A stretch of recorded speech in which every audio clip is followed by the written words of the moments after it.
it's the fact that that's just a law and that's able to happen. Is shocking. Yeah, it's very shocking.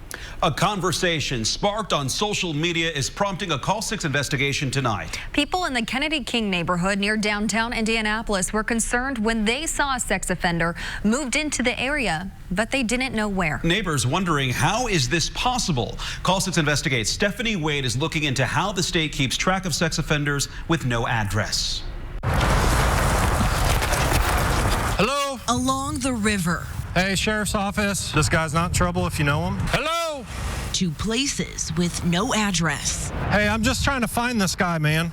Could you help me out? That's what's challenging, is this guy could be over there. We joined Lieutenant Andrew Dahlstrom with the Marion County Sheriff's Office. Do you know Christopher?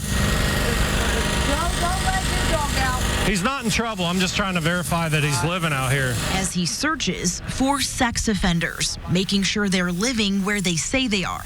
We kind of got to get in there and show pictures and really hope, for their cooperation to be able to find them. And that includes offenders who are homeless. Many people would be shocked to hear that sex offenders are living on the streets and it's legal and they're within compliance. I can't believe that.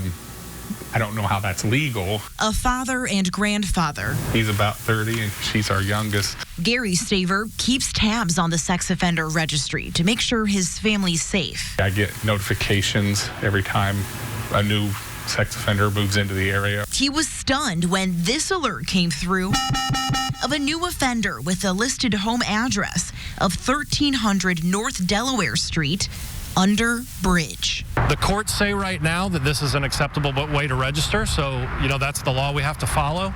Like Staver, the question many have: how can we ensure that the public is safe from predators if they're living on the streets? Right, exactly. And that's part of the problem, and that's some of the things about the current law that we're not happy about. Basically what he said is he's along the White River just southeast of IFD right there. So this is like the closest I can think of.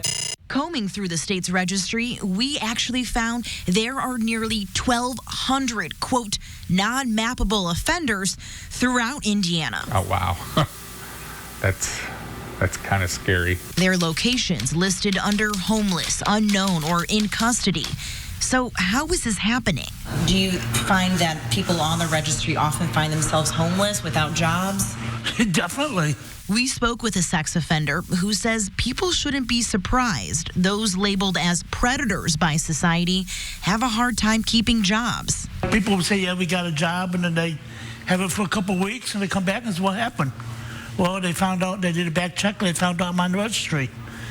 They got rid of me. Someone that's been deemed a sexually violent predator, we check them every 30 days. On top of surprise visits, homeless offenders are also required to register in person at the sheriff's office every 7 days.